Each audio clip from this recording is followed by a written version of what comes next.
you don't think Del Mar has all these planes here in this little garage. You don't think they have a hangar out in the airport. You know, I wasn't expecting any of this. I was expecting, okay, maybe one plane, we're gonna like do all this stuff to it.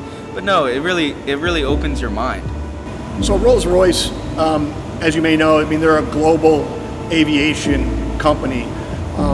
The resources available to a company like Rolls-Royce is critical to programs like ours, where we actually get the opportunity to get our hands on really some high dollar and highly complex training equipment for our students.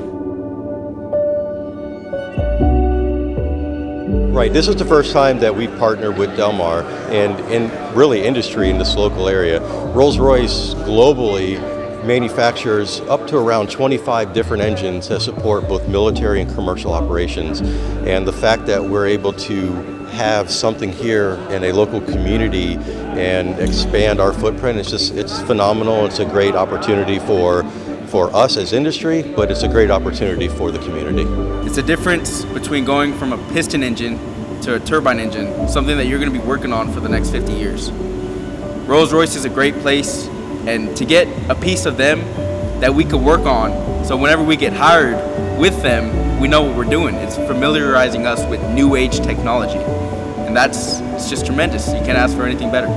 It's a variant, it's the same variant or same family of engines that are in the T45 Goshawk, which is the Navy strike trainer in Kingsville, Meridian, and Pensacola. So this gives our students an opportunity to work on and be exposed to other types of engines that are out there in the world for the application.